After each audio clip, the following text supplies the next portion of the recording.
Hey everybody, WCWA Bossman here, and I recorded a video that didn't come out well, but the video was about the 5 things that I can see wrong in total non-stop action wrestling.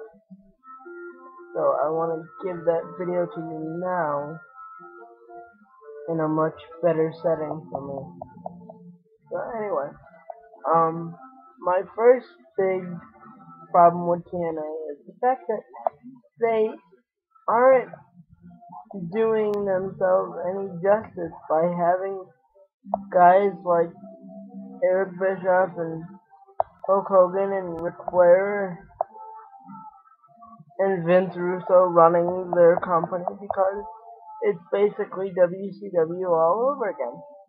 And I know a lot of people said that, but that's one of their biggest problems, if not their biggest. Their second problem that I realize is that all these veterans and old guys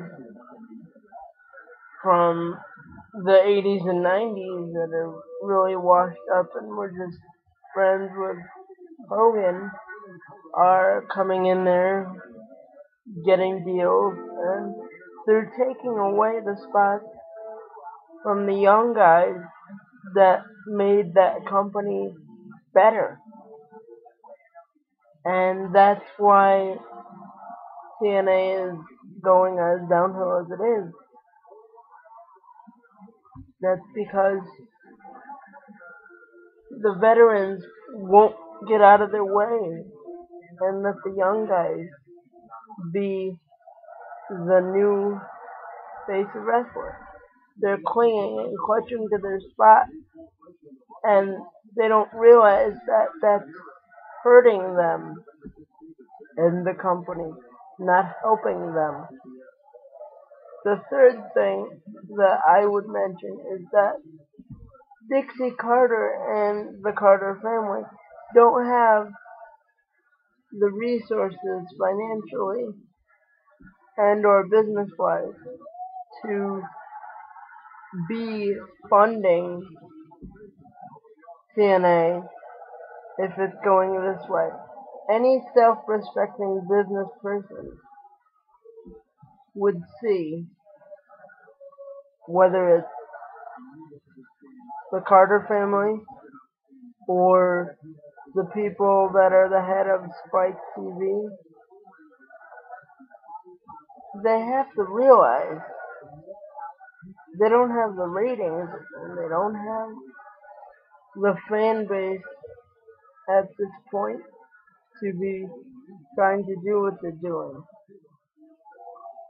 You know, they should be running the way that ROH runs. Cut their payroll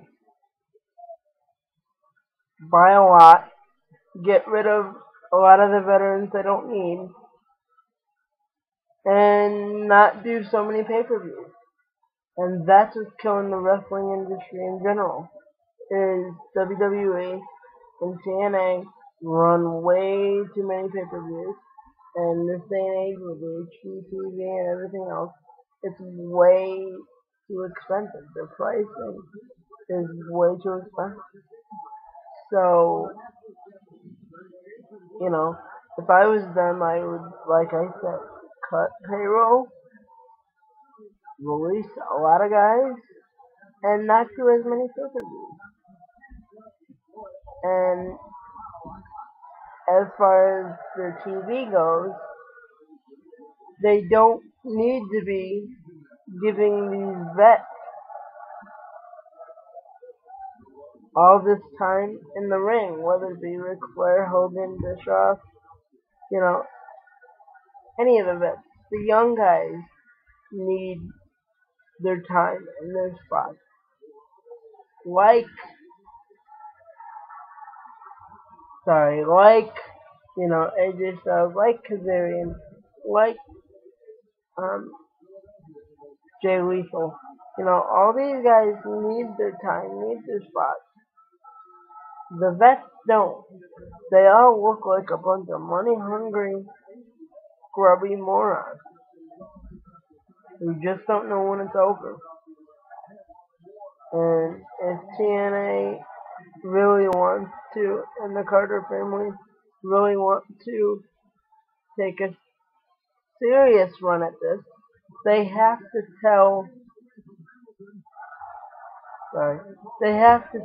the veterans, we have to have you guys step out of the way and show these young guys the way. And if you're not willing to do that, we'll have to part ways. But if they're not willing to do that, then they're not going to succeed. They're going to keep pulling the numbers that they're pulling. They're going to keep losing fans and losing money. And if they keep furnishing a losing venue as TNA, then not only wrestling, but the business world will probably no longer respect the Carter family, which that scares me, and I just really want TNA to succeed, to have there be another company out there that does provide great wrestling. But right now they're not providing great wrestling. And along with getting rid of a lot of vets and payroll, they have to get rid of people who don't change with the times, such as Bischoff, such as Hogan in a way. Because you know what? They still think it's the early 90s, and it's not. The business has changed. The business has evolved. It's not what it used to be. And that's pretty much my take on it. So, I just wanted to let that out there, and I will catch you all next time.